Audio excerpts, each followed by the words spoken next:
그때 경향신문은 회사 정식 명칭은 주식회사 문화방송 경향신문 편집국이었습니다. 그때 이제 아시다시피 그 경향신문은 그 문화방송에 이제 흡수 통합이 됐기 때문에 그 주인이 그 정수장학회였습니다. 거기가 35%인가 그 지분을 가지고 있고 나머지는 대기업에게는 좀 명의상 조금씩 나눠주고 그랬었어요. 실질적으로는 청와대 거죠. 정권 홍보기관이었다고 보면 되죠. 사장 임명권을 그 정부가 갖고 있는 거예요. 대통령이. 당시 그 이완희 사장도 그 박정희가 그 시켜준 겁니다. 그 서울신문은 그냥 그때 정부 신문이다 그래가지고 주로 홍보 역할을 했다고 그러면은 경향신문은 대통령 청와대의 이념적인 그런 거를 많이 그 홍보하는 그런 역할을 했습니다. 그래서 어떻게 보면은 서울신문 기자들보다 경향신문 기자들의 자괴감이 훨씬 더 컸습니다.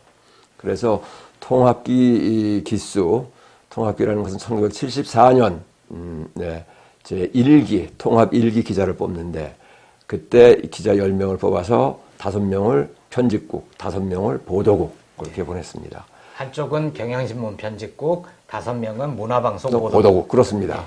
그래서 그때는 그냥 단순히 편집국 보도국 그렇게 분류를 했는데 편집국으로 온 5명이 주로 이제 자괴감을 많이 느끼고 그 문제에 대해서 토론도 하고 하면서 통합기 후배들을 모아서 가끔 모임을 갖기 시작을 했습니다. 그러면서 그때 말하자면 이제 서로 의식을 같이 이렇게 공유를 하고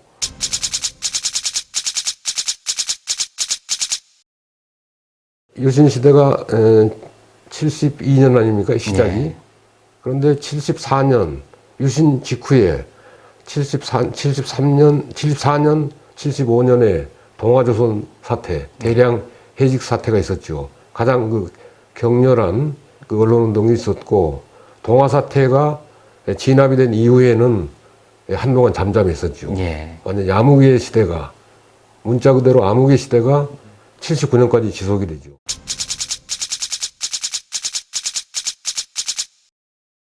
(6월) 초순에 그 조선일보가 흔들리는 한국 농정 해가지고 한국이 정부가 상당히 잘못하고 있다. 그리고 농촌을 완전히 망가뜨리고 있다. 농촌이 무너지고 있다 하는 거를 기획 기사로 이제 내보냅니다. 그러고서 하루인가 이틀 후에 경향신문이 말하자면 반박하는 그런 시리즈 기사를 일면에 게재를 합니다. 2회를. 그러니까 기자들로서는 아니 제대로 기사가 조선일보가 보도를 한 거를 경향신문이 완전히 정부 앞잡이로서 그거를 반박하는구나. 그래서 굉장히 창피함을 느끼고 비판을 많이 받았습니다. 이제 통합 기수들이 모여서 결의를 합니다. 그냥 있을 수가 없다. 그러니까 우리가 지금 경향신문이 잘못 보도하고 있는 것을 문제를 지적하고 그리고 기관원이 상주하는데 못 들어오게 하고 기본적인 것들을 좀 조치를 취해야겠다. 그래가지고 성명서를 작성을 하고 그거를 그때 통합기 말하자면 대표 역할을 맡고 있던 경찰 기자 고영재 기자가 선언문을 낭독을 하고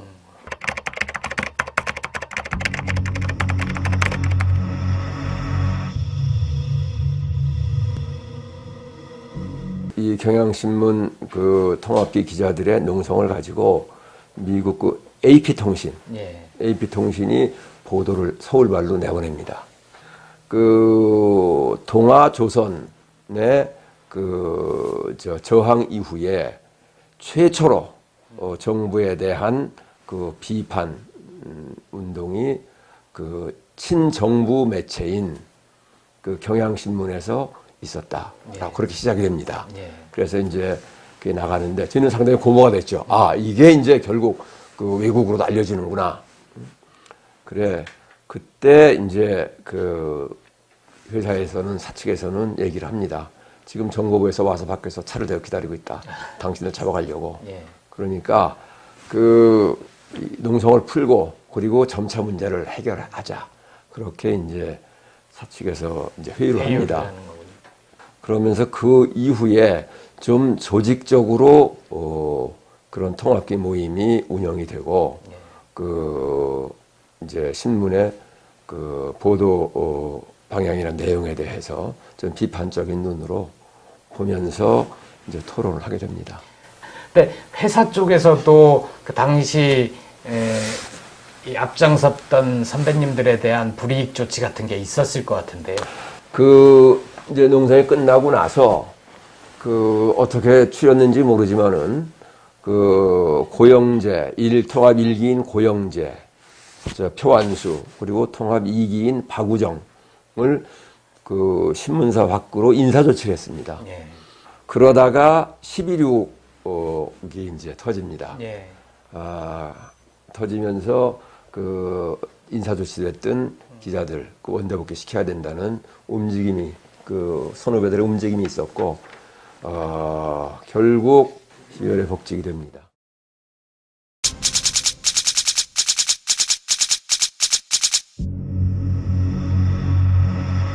그 80년 이제 서울의 봄이라고 일컬었는데 그 학생들 이제 시위가 이제 그 전국화돼에 가고 그럴 때 언론사에서도 이제 움직임이 있고 예. 그때 각 사의 분회가 다 이제 개편을 합니다. 예. 그러면서 그전에는 그 분회장을 그냥 선배가 후배한테 물려주는 식으로 그렇게 형식적으로 이루어졌었는데 경향신문에서는 그때 이제 그렇게 될 경우는 누가 분회장 될 게 이제 뻔합니다. 그런데 그렇게 해서는 우리가 언론을 지킬 수가 없다 해서 이제 그 기수 선배가 아닌 그 경향 출신이 아닌 편집부 차장 김충용 선배한테 부탁을 합니다. 저희가 밀어드릴 테니까 분회장을 좀 해달라. 이제 거기도 수락을 해서 그 완전히 독립적인 체제로 이제 나갑니다. 그 당시 모든 그 언론 활동의 중심은 기업 분해로 중심으로 이루어졌기 때문에 그런 경향신문이 언론 투쟁을 할 수 있는 그런 그 기반이 만들어진 겁니다. 기업 분해가 정비됨으로써. 이제 기수 선배들, 경향 출신 기수 선배들이 제동을 걸고 그러면은 이 원래 통합기는 말하자면 숙련된 이제 그때만 해도 이제 뭐 약 1년 가까이 그런 운동을 했기 때문에 상당히 좀 숙련이 돼 있었죠. 그래서 조직적으로 그 선배들을 이렇게 반격을 하고 그래서 그 상당히 자유로운 분위기 속에서 그 자유언론 쪽으로 좀 방향이 그렇게 좀 나가죠.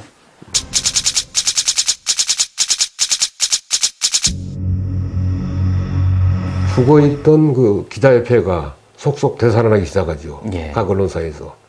기자협회는 존재했었지만은 유신시대에도 거의 그 숨을 쉬지 못하는 상태였는데 속속 각 언론사에서 분해가 다시 부활을 하고 언론 운동이 시작이 됐다고 볼 수 있죠. 예. 3월 31일 날 이제 마침내 기자협회가 개편이 돼요. 1980년 3월 31일. 예. 예. 거기서 김태용 회장이 선출이 되면서 예. 이제 본격적인 기업 활동이 시작이 됐죠. 예. 아무튼 김태용 그분은 그때 이제 40 금방인데 40 이제 우리 그 자연적인 나이가 40 정도 청년이지 지금 생각해 보면 내가 지금 내일 모레 80인데 그 생각하면 40이니까 청년 아니야. 예. 청년의 순수한 열정이 그때 있었어요.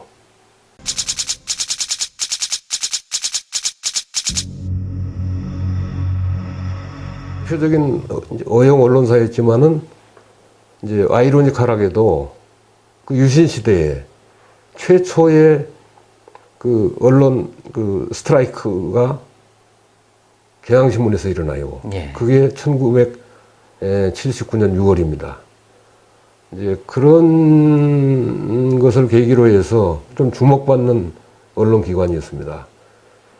그때 부회장은 그 기업 협회장이 지명을 하고 예. 지명을 하면 이 운영위원회에서 추인하는 방식으로 선출이 됐었는데 당시 김태용 회장이 아까 말씀드렸던 경향신문의 그 특별한 특수성을 감안해서 파격적으로 젊은 기자를 지명을 하게 됐습니다.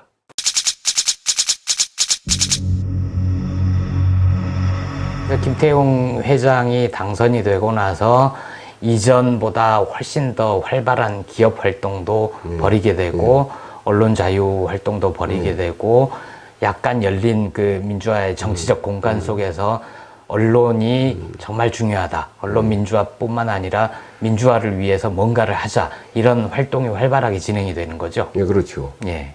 그 언론 운동의 필요성이 이제 완전히 그 불이 붙기 시작하면서 예. 그러니까 동아 투의, 조선 투의를 일단 기자협회에 그 가입을 시킵니다. 예. 언론 운동이 활발했던 언론사는 대표적으로 합동통신, 중앙일보, 한국일보, 그리고 경향신문이라고 할 수 있습니다. 투쟁력이 배가가 됐겠네요. 예, 그런 셈이죠. 예. 모든 그 운동이라는 것이 어떤 기세의 문제인데 예. 그런 면에서 그 전과 그 이후는 그 확연하게 구분이 예. 되죠.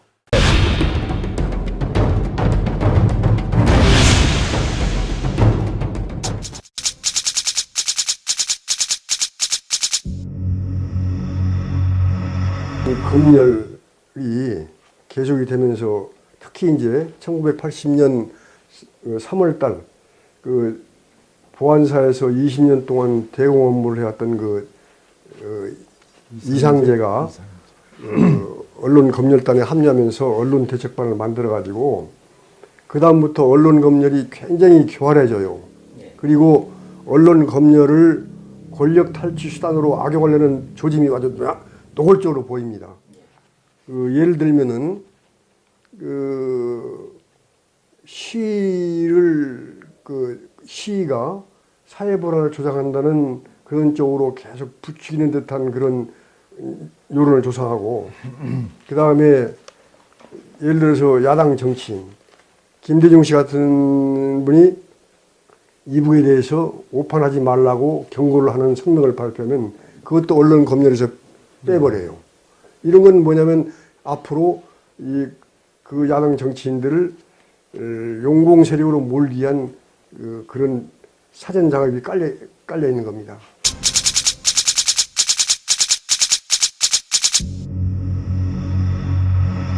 (5월 8일하고 9일) 이틀간 편집국 국장단, 부장단, 기자들 한 100여 명이 이제 모여서 총회를 열었어요. 그래서 거기서 이제 총회에서 경향신문 기자들이 과거 우리가 유신 체제에서 안주해왔고 지금은 계엄 체제에 안주하고 있다라고 통렬하게 자기 반성을 하면서 계엄 철폐, 조속하게 철폐하라. 그 다음에 언론 검열 철폐하라. 그 다음에 기관은 출입금지 하라. 이런 요구를 했는데 5월 10일 날 아침에 편집국에 우리 결의문을 붙였어요. 대개 5월 달에 본격적으로 이제 그 기자들의 그 여러 가지 결의 표명도 나오고 또 검열 거부, 그다음 계엄 철폐. 사실 검열 거부하고 계엄 철폐까지 나가도 제작 거부까지는 결의한 언론사들이 별로 없었어요. 그 당시 편집국 입구, 경향신문 편집국 입구에는 착검을 한 수경사 헌병이 2명이 서 있고, 그 다음에 머리를 짧게 깎고 양복을 입은 그 보안사 요원이 무시로 거의 상주를 했어요. 편집국 안에서. 그런 상황에서 우리가 그런 결의문을 하고 기관원 출입금지 표지를 붙인 겁니다. 실제로 그 후에 며칠 동안은 기관원이 안 보였어요. 그 머리 짧게 깎은 그 보안사 요원이.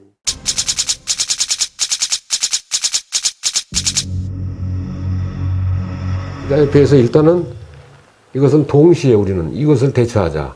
그래서 기자협회에서 이걸 본격적으로 논의를 해요. 그래 5월 근데 16일 날입니다. 5월 16일 날 기자협회에서 결의를 합니다. 예. 20일까지, 5월 20일까지 이 검열, 신문 검열을 폐지하라, 철폐하라. 철폐하지 않으면 우리는 총 걸기에서 5월 20일부터는 제작 거부에 돌입하겠다. 최후 통첩을 보내고 이제 20일을 기다리고 있었습니다.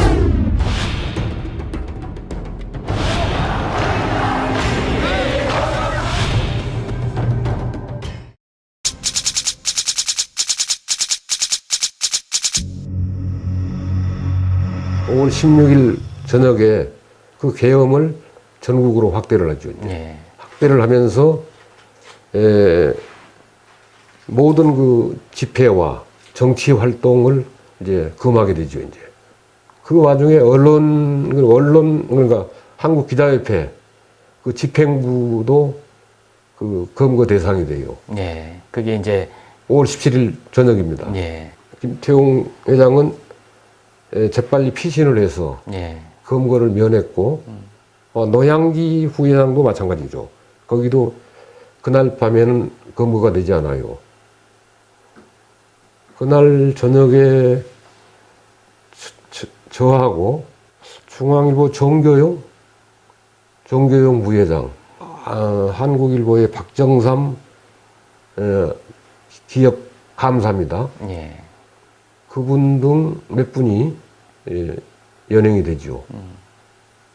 그 유명한 남영동 대공분실로 그날 저녁부터 거기서 조사를 받았고 신군부가 기자협회 주요 간부들을 포함해서 계엄을 확대하면서 언론인들을 예비 검속 대상으로 삼았던 건 어떤 의미가 있을까요? 언론을 장악하지 않으면 이건 그 권력을 탈취하는데 이건 상당한 이제 장애가 초래된다고 보기 때문입니다. 시대와 나라를 막론하고 쿠데타 세력이 가장 먼저 관심을 갖는 대목이 언론 아닙니까?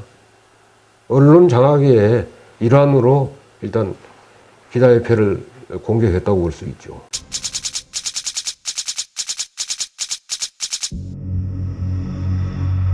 집에도 이제 그 보안사하고 경찰 그리고 이제 중정 사람들이 와가지고 나는 연행을 해가지고 그 다음에 이제 가택 수색하고 예.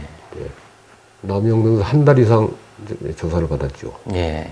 DJ를 언제 만났냐, 무슨 얘기를 들었느냐 이거예요 이제 핵심은. 근데 나는 DJ를 본 일이 없거든. 예. 그 DJ가 나를 관심을 가질 때가 아니거든. 나는 경찰 새까만 경찰 기자니까. 예. 근데 만난 일이 없는 이런 만났다는 거야 이제. 예. 그러면서 언제 만나느냐, 만난 일이 없다고 잘 생각해 보라는 거야 이제. 그 다음에 또 하나는 이제 방공법 관련해서 이제 고려연방제가 거론이 될 때인데 그때 고려연방제에 대해서 네가 고려연방제에 대해서 언제 누구한테 들었느냐 이제. 예. 그래가지고 얼마나 이제 거기에 대해서 알고 있느냐. 고려연방제 누구하고 누구한테 고려연방제 얘기를 전파를 했느냐 이제. 예. 근데 나는 그 고려연방제도 나는 전혀 그러니까 무관한 거이거든 이제. 근데 그걸 이제 한 달 동안 계속 이제 물어보는 거야 이제. 내가 보기에는 내가 당한 것은 이건 아무것도 아니지 이제. 네. 일단 이제 이제 뒤늦게 이제 그 무슨 박종철이라든지 네. 김근태 씨라든지 이런 분들이 당했던 그걸 상상하라면 그것보다는 훨씬 이제 가벼운 거고 이것은 네. 그냥 고문 축에도 못 들어가는 거고 다만 그 갇혀 있으니까 거기가 사실 처음에 들어간 날은 거기가 어딘지도 모르잖아. 예. 남영동 대공분실. 대공분실인지를 몰라 어딘지를 몰라 이제 네. 이걸 이제 밀폐된 지역이니까 극도의 그 이제 그 공포감을 느낄만 하고 그다음에 집에서도 이제 어디에 있는지를 모르니까 어디에 갇혀 있다는 걸 알면 이것은 이제 그래도 그나마 그래도 이제 집에서도 조금 그 근심이 덜 할 텐데 그런 상황이었죠. 예.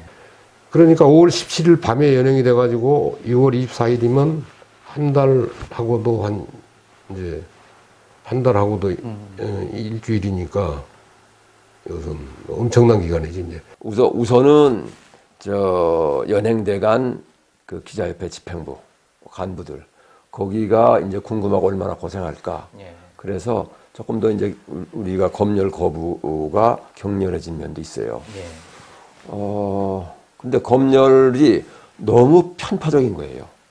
예를 들면은 그 시위를 하고 학생들이 청소하고 뭐 돌 줍고 하는 거는 이 사진 나가면 안 된다고 빼는 거예요. 예. 그리고 이 경찰이 학생을 곤봉으로 내려치는 것, 그 사진도 빼는 거예요. 그러니까 그 경찰의 아주 야만성 폭력성이 나가면 안 되는 걸로 돼 있고 학생들이 선행을 하면 안 되는 걸로 돼 있는 거예요. 학생들의 시위는 폭력적이어야 폭력적이어야 되는 거예요. 이제 사망자가 나타나고 그게 간헐적으로 외신에서 보도가 되고 그러면서 야, 이 상황이 이런데도 계속 계엄사 발표문만 이거를 옮겨야 되느냐. 그때 계엄사는 그랬습니다. 발표문 이외에는 그 유언비어니까 다 처벌을 받는다. 계엄포 위반이다라고 그렇게 못을 박았어요. 예. 언론이 어떤 그렇게 무기력한 반응을 보이니까 서울대 그 총학생회에서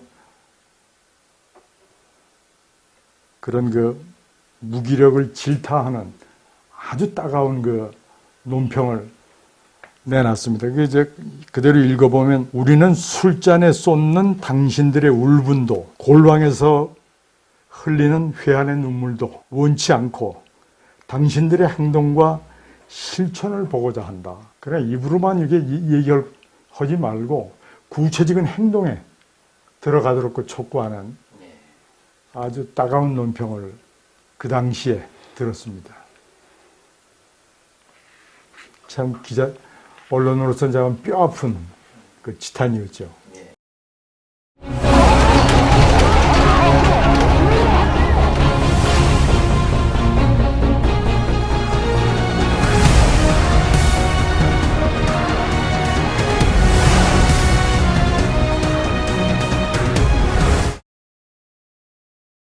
오 5월 18일 날 광주 전남대 학생들에 대한 무자비한 진압이 이제 있었잖아요.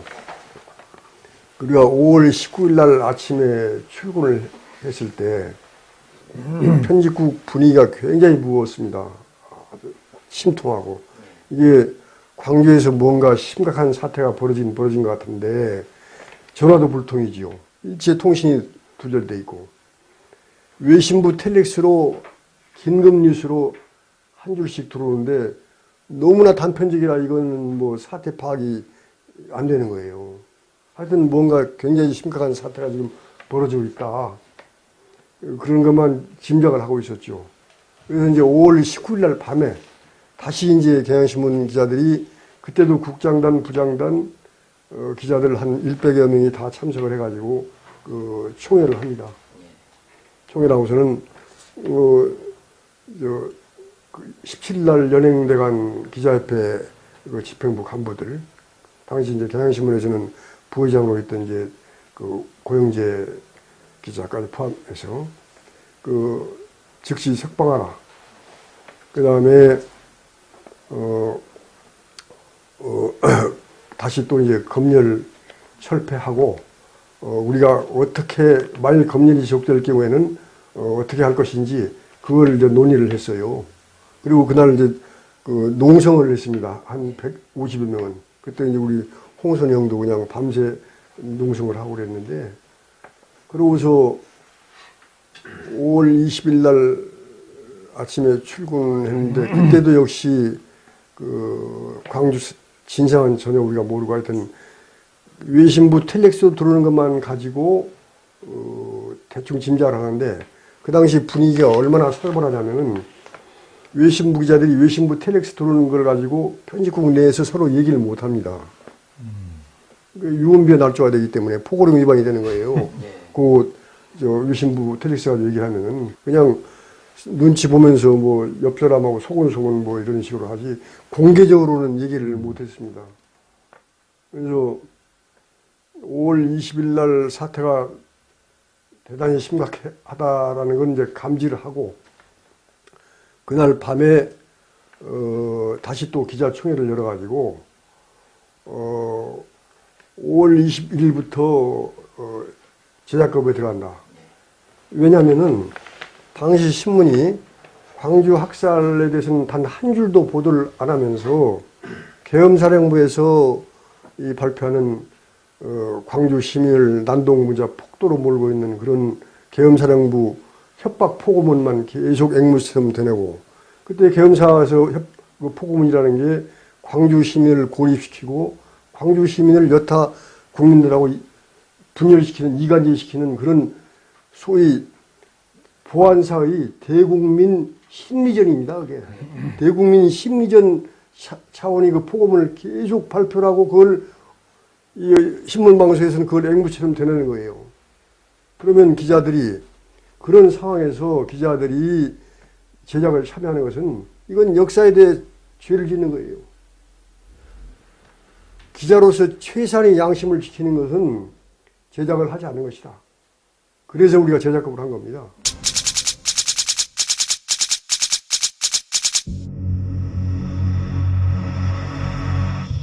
그 제작거부가 그 진행이 되면서 5월 21일, 22, 그 당시 사실 그 다른 신문사들도 다 뭐 제작거부를 했는데 그 경향신문이 가장 격렬하게 해서 실제로 그게 지면에 나타나요. 그래서 그 당시 신문이 8면이잖아요. 근데 24일부터는 그 사면으로 줍니다. 그리고 사면으로 주는 것도 기사를 못 채워가지고 절반이 100면이에요. 무료 광고. 이제 보통 하루에 신문을 3번 발행하거든요. 석간신문이. 1판밖에 발행을 못하고 2판, 3판은 이제 발행을 못하고. 그 완전 제작 거부를 해야겠다라고 해서 딱 3일만 전체적으로 제작 거부를 하자. 그러면 우리도 끝내겠다.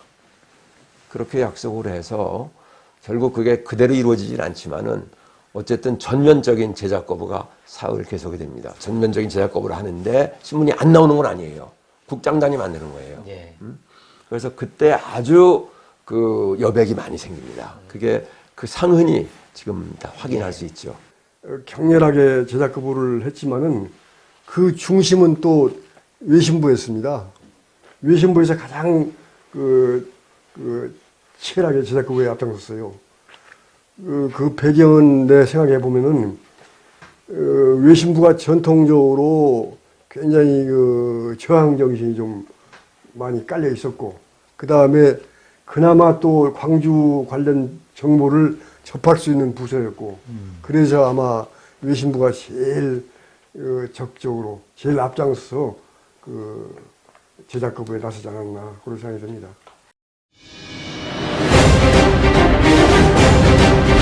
경남도지원에서 알리는 말씀입니다. 6시 현재 합정 결과입니다. 민간의 기회는 하나도 없었습니다. 평소 200명 하남 진행입니다.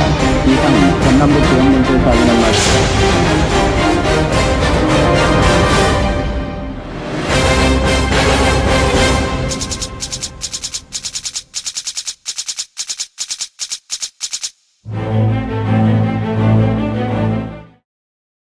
이 27일 날 나하고 표한수 이사하고 박우정이 불광동 여관에서 있었어요. 그때 우리가 이제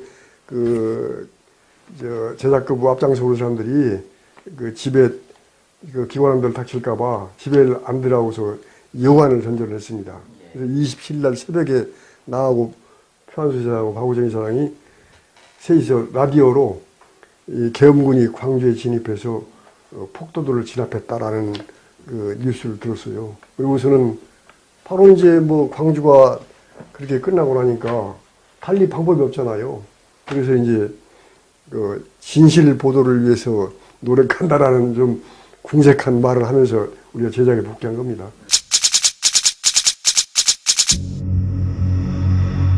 서울 이화 여자대학에서 학생회장단 회의가 있었어요.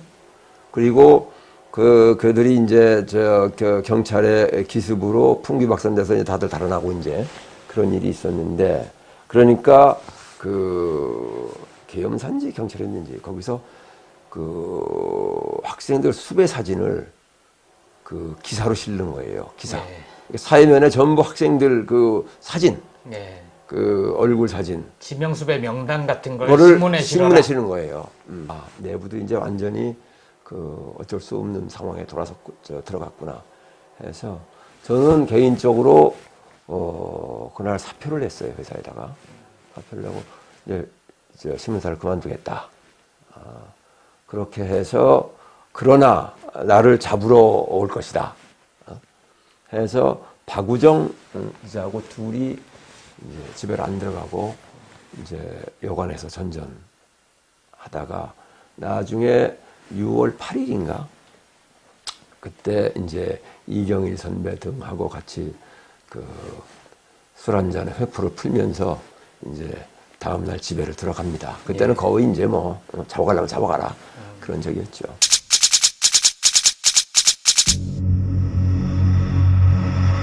근데 6월 9일 날 아침 9시 반쯤 됐나?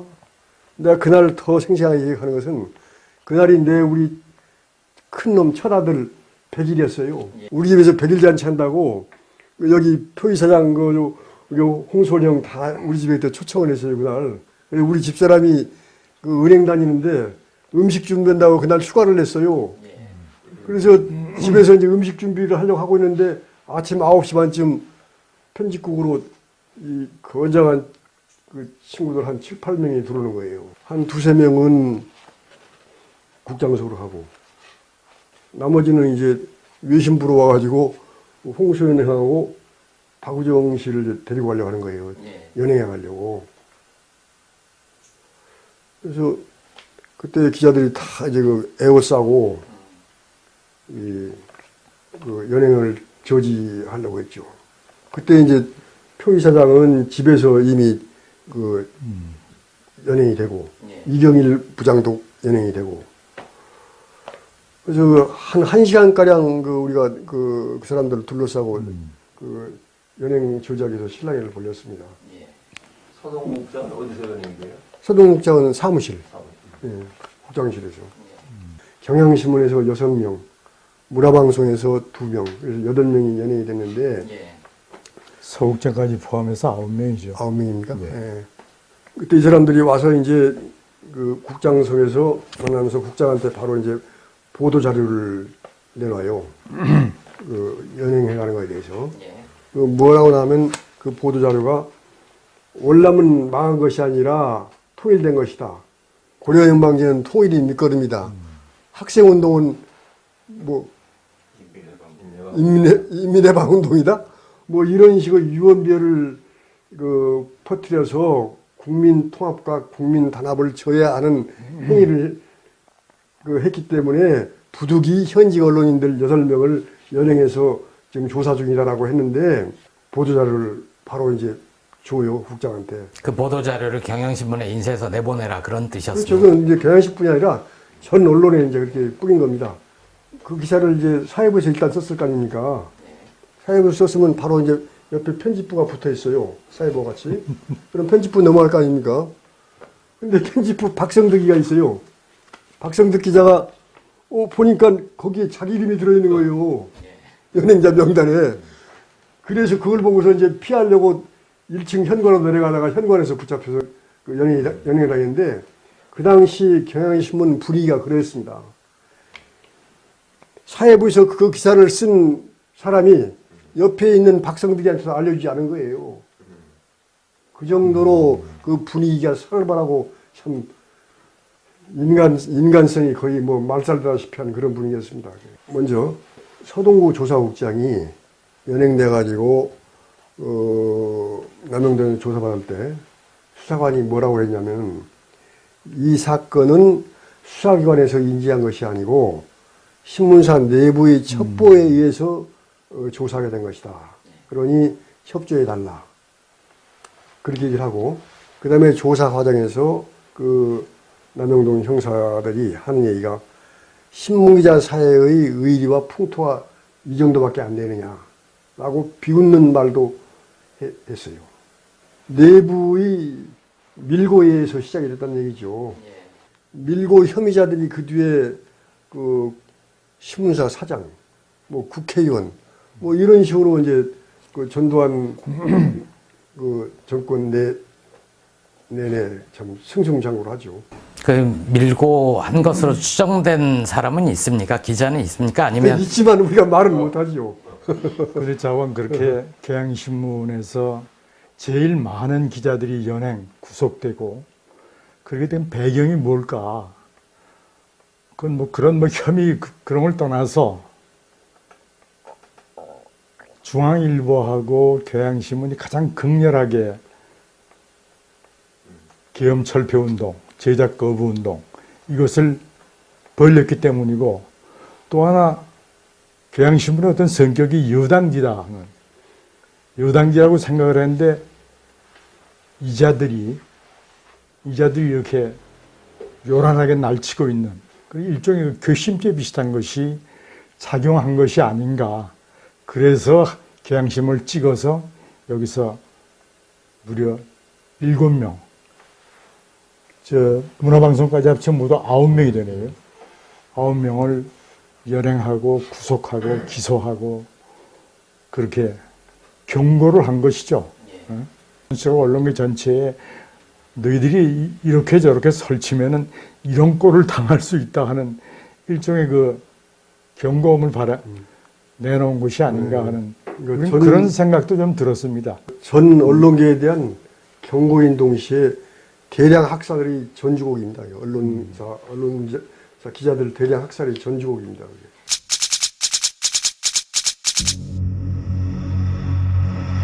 그 6월 9일 새벽 5시에 그 초인종을 누르고 그 둘이 군복을 입고 들이닥치더라고요. 어린아이들은 자고 있고. 그래, 누구냐 그러니까 딱 뭘 보여주는데 뭐 빨간 줄 딱 걸고 뭐 그러더라고요. 그래, 옛날에 그 경찰 기자를 해봤기 때문에 잘 안 보인다고 그래서 그걸 확 뺏었어요. 뺏어가지고 이제 그걸 나중에 보니까 계엄사 뭐 어쩌고 합수부 뭐 그렇게 되어 있더라고요. 예. 그러고서 이것저것 신원 확인하고 그러더니 거기서 까만 천으로다가 얼굴을 딱 이렇게 뒤에서 묶고 남영동으로 가는 게 아닌가라는 짐작을 하고 있었어요. 그때는 뭐 표선생이라고 호칭을 하더라고요. 군복 입은 2명이 있었는데 그 방이 바로 그대로예요. 거기가 아마 박종철 군 있던 방 아닌가 하는 생각이 드는데 요 책상이 하나 있고 침대가 옆에 하나 있고 저쪽에 욕조가 있고 그렇더라고요. 그래서 그때는 아주 쉽게 생각을 했죠. 아, 밤 되면 저기서 자겠구나. 그리고 너 저기서 뭐 샤워도 한번 하겠구나. 그렇게 실상을 모르고 그러다가 이놈 김볼 봐요. 그러더니 그 선생 고려원망제 여기 들어봤지? 그래서 고려원망제 뭐 이름은 알지만 내용은 우리가 잘 모르죠. 한참 뭐 그때 초 기자총회 하고 그럴 때 응? 누가 무슨 얘기하고 뭐 그랬다고 그러던데 뭐 이런 얘기 한참 하고 또 뭐 그러다가 기자들은 고려원방제 되게 다 아는 것 같은데 뭐 이렇게 또 얘기를 하고 자꾸 이러더라고요. 근데 그때만 해도 몰랐는데 밤에 잠을 안 재우는 거야. 어? 그리고 두 놈 중에 한 놈이 거기서 자 침대에서 한 놈이 계속 얘기를 하고 담배 이렇게 권하고 피우고 그러면서 고려원방제 다 기자들 아는 것 같은데 응? 생각 잘 해보라고.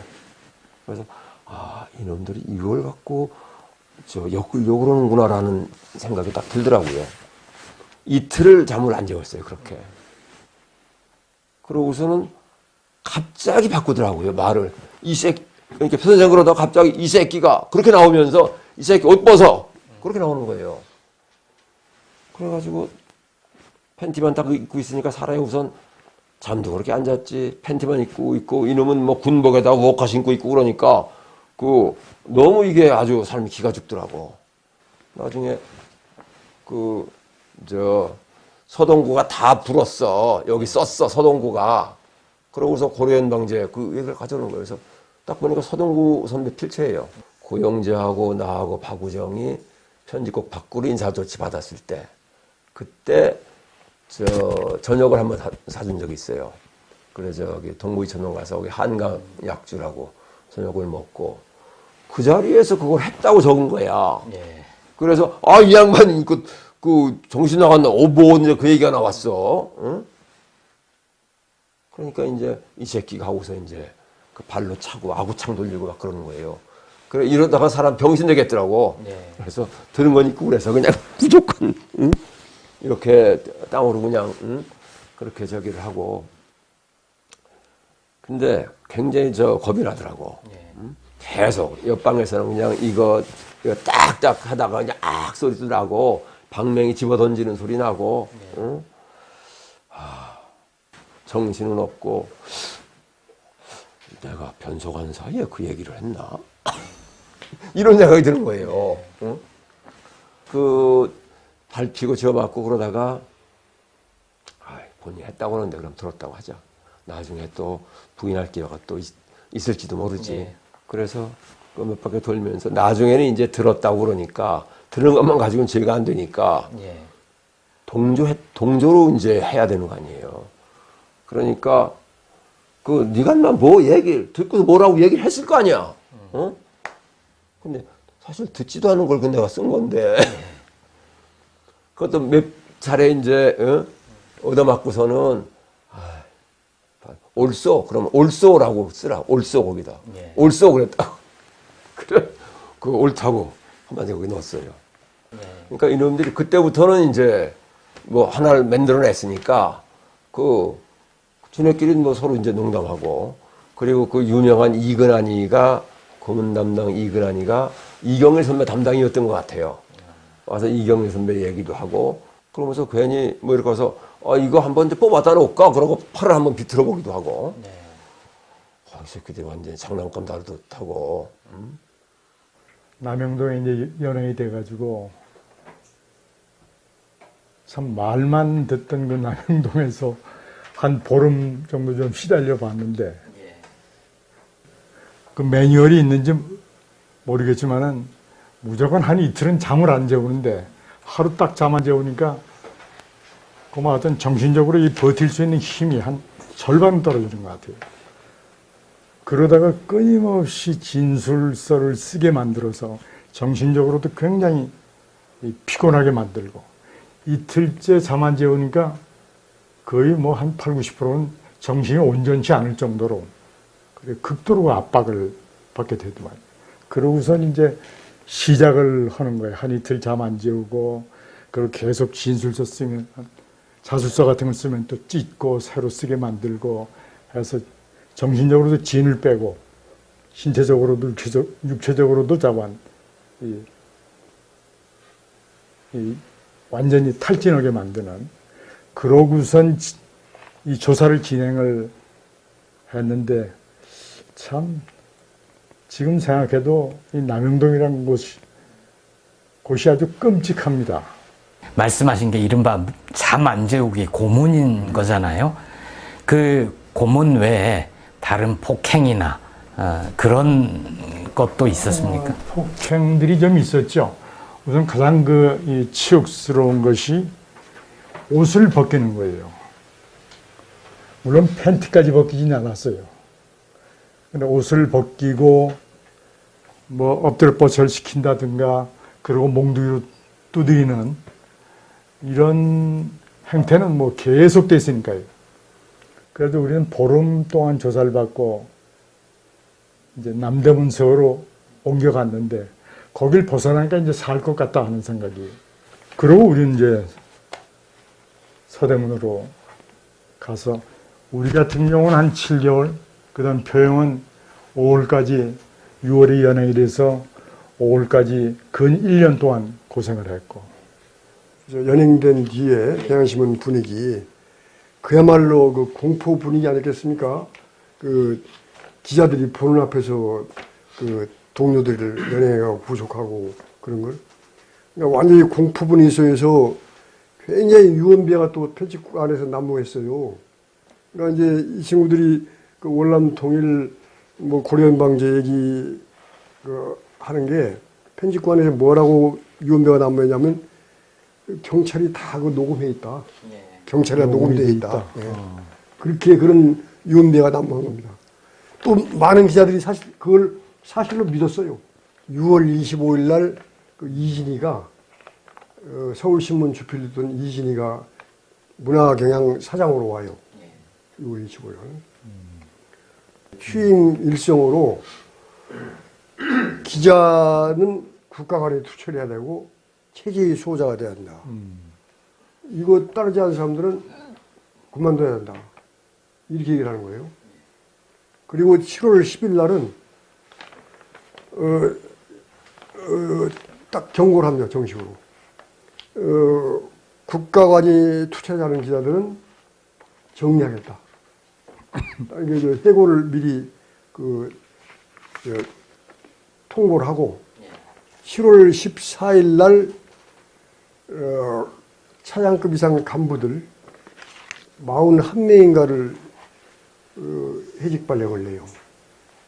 그리고 7월 18일 날 7월 18일 날 경향신문은 문화방송 기자 50몇 명인가를 이제 해직시킵니다. 일괄사표 제출하라고 했는데 저는 그때 이제 끝까지 버텼어요. 차라리 명예롭게 해임을 시켜라, 해직시켜라. 그래서 안 했더니 그때 이강걸 부국장이 불러가지고 그렇지 않아도 네가 주목받고 있는데 당신 이름은 다친다. 내라. 아주 간곡하게 또는 뭐 약간 겁 비슷하게 주면서 그래서 버티다가 제일 나중에 제가 이제発표를 냈습니다.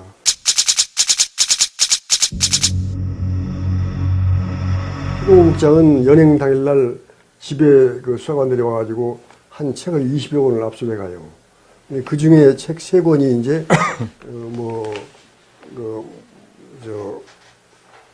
공산주의 이론 관련한 책이 좀 있다 이렇게 하고 그다음에 베트남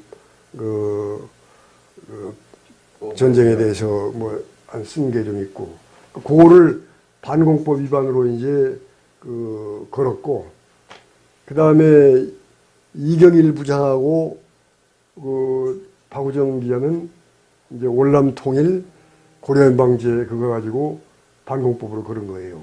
6월 9일 날 연행해 간 다음에 7월 초에 문화호텔에 방 2개를 남영동에서 빌려가지고 경향신문 기자들 한 10명을 부른 거예요. 방에 딱 들어가니까 덩치 큰 놈이 대뜸 한다는 소리가 너 박우정이하고 60번 버스 타고 가면서 고려연방제는 통일이 밑거름이다라고 말했지? 딱 그렇게 하는 거예요. 아, 인마 박우정이가 그렇게 했는데 무슨 왜 인마 네가 부인을 해? 어? 그래서 나 그런 얘기 한 적이 없단 말이야. 인마 박우정이가 그렇게 했다고 썼는데 왜 그래? 그래서 난 계속 부인했더니 그러면서 내가 이제 그러면 박우정이 진술조서를 보여달라. 그 진술조서를 보면 내가 인정하겠다. 지네끼리 상의하더니 남영동 가서 이제 그걸 가져왔어요. 박우정이 진술서하고 이경일 부장 진술을. 거기에 이제 실제로 이렇게 나랑 있을 때 월남 통일 얘기니 고려연방 얘기했다고 나와 있더라고. 그 수경사에서 검찰관한테 3번 조사를 받고 이제 검찰관 앞에서 이제 인정할 수밖에 없었어요. 왜냐하면 바로 구속한다고 하니까. 그래서 나하고 김충룡 선배와 같이 우리가 일단 그럼 여기서 인정을 하자. 나는 박우정이 고려연방제 인정하고 김충룡 선배는 이경일 부장 고려연방 월남통일 인정 하나씩 하자. 그래가지고 하나씩 인정을 했어요. 검찰관에서. 그러고서 이제 검찰 측 증인으로 내세워진 거죠. 이제 우리 이제 수시로 이제 이건업에서 만나가지고 이 법정에서 뒤집는다. 그 이제 약속을 다 하고 이제 수경사에서 재판 받는 날 제가 이제 검찰 측 증인으로 가가지고 선서하고 증인을 했어요. 근데 이거 신건수 검찰관이 어떻게 하냐면 신문을 하는 게 아니라 윤덕한 증인은 검찰관 앞에서 박우정이가 이런 말을 했다는 것을 인정하고 날인 서명했지요? 이렇게 물어보더라고. 그건 사실이니까 내가 그랬더니 딱 이름이 탁 떴더니 이상 신문을 마칩니다 이렇게 하라고. 나한테 말할 기회를 안 주는 거예요. 이제 이건호 변호사가 이제 반대 신문을 통해서 이제 내가 그런 말 한 적 없다라고 이제 완벽하게 이제 부인을 했지요. 그랬더니 이제 그 재판장이라는 놈이 육군대령 재판 기간 내내 졸면서 눈 감고 있던 놈이 눈을 번쩍 뜨더니 그 검찰관이 협박하던가요? 뭐 저거 하면서 정병 그래가지고 정병 불러서 그 법정 서 있던 그 정병 불러가지고 정병 두 놈이 이제 이 사람들을 구속시켜 어쩌고해가지고 양쪽 팔잡혀서 그 끌려나갔죠 재판. 재판은 이제 이걸 끝나고 그래서 그 재판장이라는 놈이 이제 우리 그 조사실 그쪽에 한쪽 구석에 앉혀 있는데 이놈들은 피고들보다 더 나쁜 놈들이야 그러면서 법무참모 불러오더라고. 법무참모. 민간인 2명 구속시킬 테니까 신병 인쇄가. 헌병 중위가 와서 이제 우리 둘을 헌병들 데리고 왔어요. 그래서 그날 밤에 참 옆에서 웬 그렇게 두드러 패는지 그냥 뭐 군바리를 패는 건지 하여튼 엄청 밤새도록 그거 패더라고. 잠도 잘 수가 없지만 오지도 않지만 그래 굉장히 기분도 나쁘고 불안하기도 하고 밤을 새우고 그러고서 하여튼 굉장히 시간이 오래 간 것 같더라고. 그게 다음 날인가 뭐 오후 4시쯤 그 검찰관이 불러요. 그 2분 석방하는 씨가 방금 내려졌다고. 네, 이놈들을 위증죄로 구속시키라고 그러는데 위증죄 자체가 아무리 군사법정이 개판이 나지만 무법천지라고 그러지만은 위증죄가 성립이 안 될 거 아닙니까? 시내가 내세우는데 그거 부인했다고 해서 위증죄가 되겠어요? 위증죄를 입증할 방법도 없는 거고. 그래서 그 이경일 부장하고 박우정이가 반공법 1심에서는 그럼에도 불구하고 그 반공법을 유죄를 받았지만은 고등군사법원에서는 반공법 부분이 2분 다 그 무죄로 됐습니다. 이게 계엄령 하에서 군사법정에서 반공법으로 기소됐다가 무죄 판결 난 건 처음이라고 해요. 그게.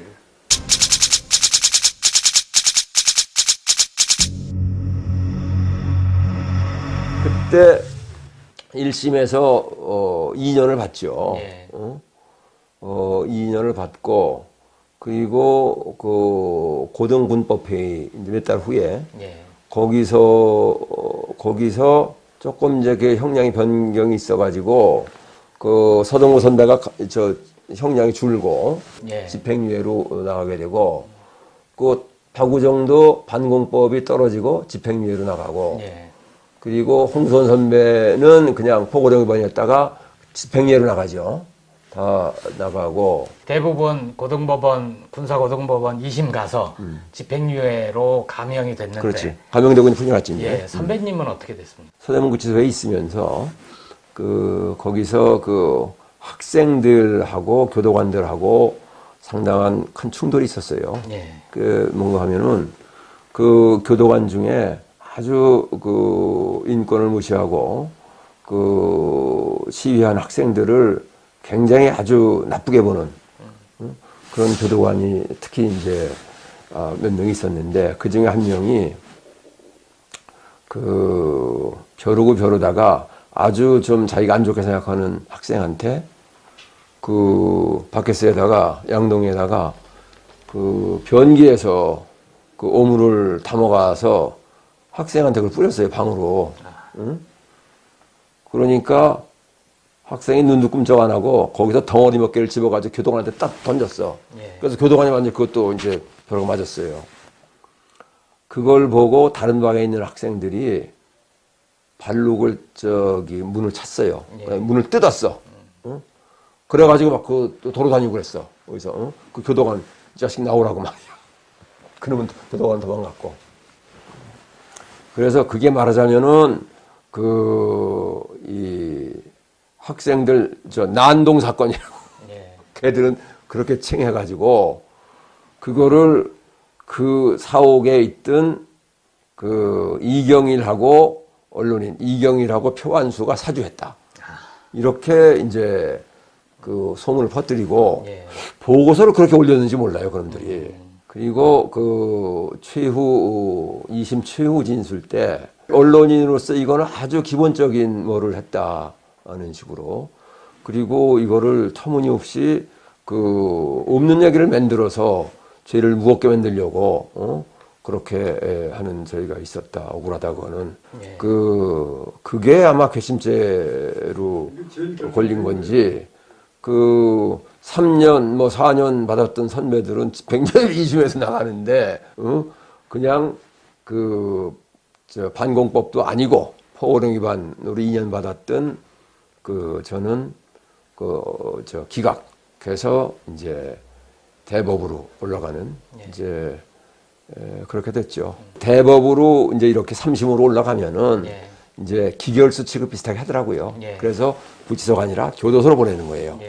이듬해 초범 그때가 2월인가 3월 초인가 그때 이제 대전교도소로 이제 이감이 되는데 이경일 선배도 같이 이감이 되고 그런데 창밖으로 보니까 그때 이제 이 아내하고 우리 동료 선후배 부인들이 맞다가 어디 있는지 몰라가지고 찾고 그러는 게 보이더라고요. 그걸 보면서 대전교도소로 내려갔습니다. 그래 거기서 대법 이제 심사를 이제 기다리는데 상고를 포기하면은 석가탄신일이 그때 5월 며칠인데 그때 특사로 이렇게 해줄 가능성이 크다. 그런 얘기를 전해주더라고요. 그래서 그때 아마 되게 우리 언론인들은 상고를 포기를 했어요. 그래가지고 거기 있던 이경일, 박정삼, 노향기, 김동선, 심송무, 그렇게가 그때 나오죠.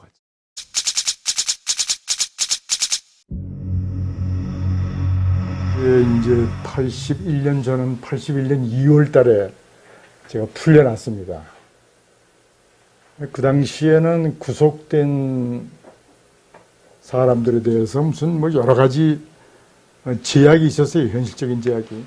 취업을 1년씩 또는 6개월씩 이렇게 취업을 제한한다거나 또 이런저런 이 활동을 이렇게 억제시키는 그런 여러 가지 직간접적인 어떤 압력들이 참 많았어요.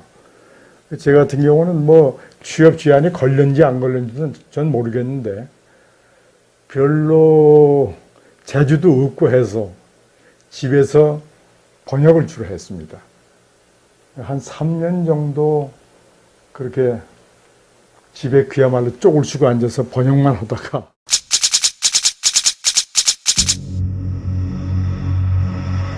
84년에 80 해직 언론인협의회 그것을 84년 3월 달에 결성을 해가지고 피정의 집에서 그때부터 그래도 같이 고생을 한 사람들이 얼굴을 맞대고 서로 고민, 서로 어려움을 이제 나누기도 하고 앞으로 이 언론을 위해서 우리가 뭘 할 것인가 하는 것도 의논을 참 많이 했어요. 그러다 그해 말에 84년 말이죠. 그때 이제 조선 자유언론 수호 투쟁위원회 하고 동아 자유언론 수호 투쟁위원회가 같이 합류를 해가지고 민주언론운동협의회 그걸 결성을 했죠.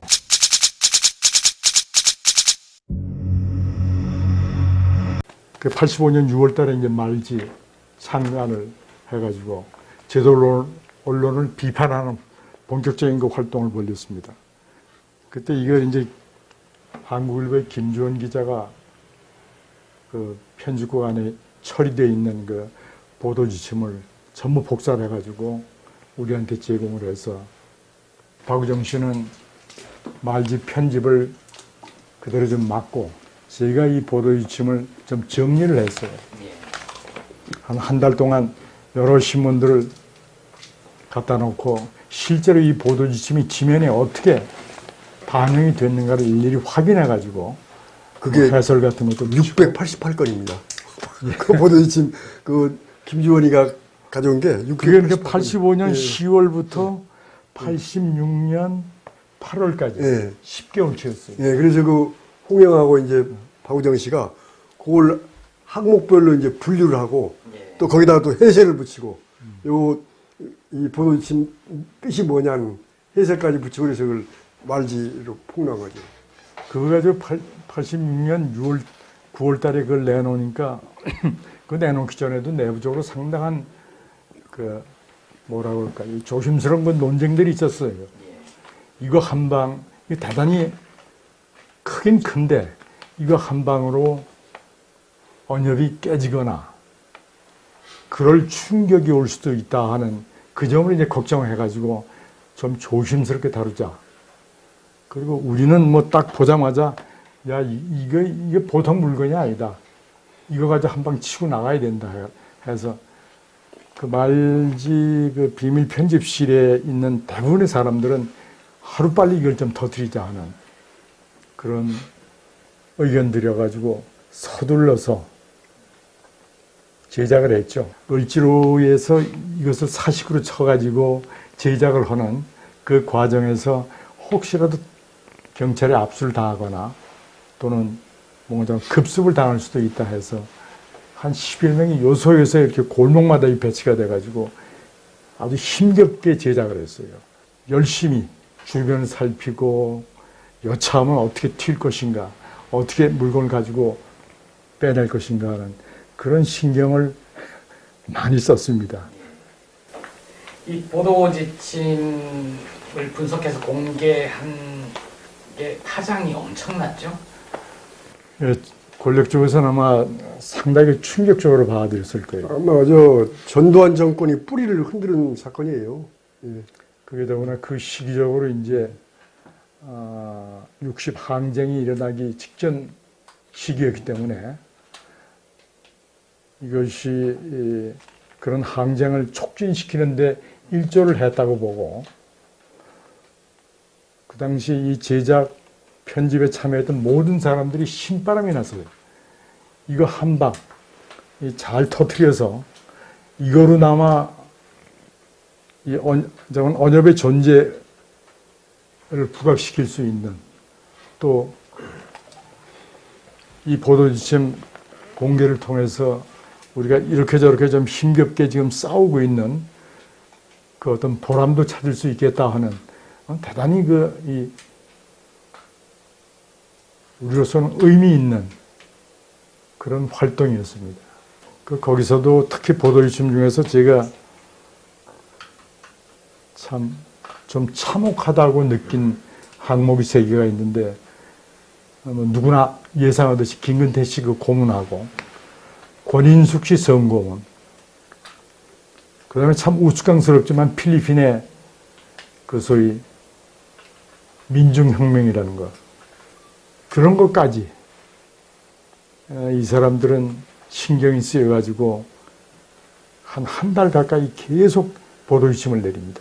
그러고 저는 이 보도지침 때문에 7개월 동안 수배 상태였어요. 87년 항쟁 때, 6월 항쟁까지. 저는 그때까지 집에 들어가지 못하고 이제 수배가 되어 있었는데 6.29 선언이 나온 것을 보고 그 다음날 그냥 집에 들어갔습니다. 이제 잡아가든가 말든가 마음대로 해라 하고.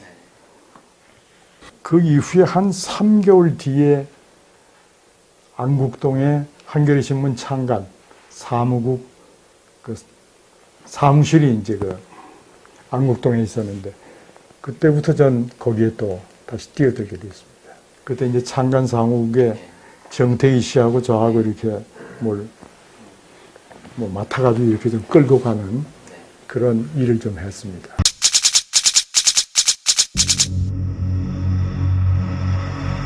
네. 88년 3월에 복직이 돼요. 경향신문사로 복직이. 88년 3월에 그때 이제 노태우 시절에 말하자면 해직자들을 이제 다시 원상 회복하는 이제 조치가 이제 진행이 돼요. 한겨레 창간 작업이 한창 진행 중이던 시점이에요. 그러니까 우리 경향신문 해직자들도 이제 일단 모여서 3월에 어떻게 할 것이냐, 한겨레 창간에 동참할 것이냐, 경향신문으로 복직을 할 것이냐, 구수회의 끝에 한 절반 정도, 이제 절반으로 나뉩니다. 경향신문 복귀파와 한겨레 창간파. 예. 그래서 저는 이제 경향신문.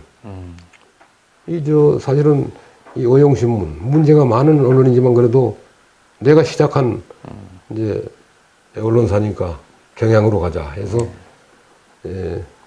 나하고 표안수 뭐 등등해서 조상기 등등해서 절반은 이제 경향신문으로, 그다음에 이쪽 한겨레 창간에 동참한 사람들은 박우정, 박성득, 뭐 이경일 등등 이제 절반이 한겨레로 예. 이제 합류를 하게 되죠.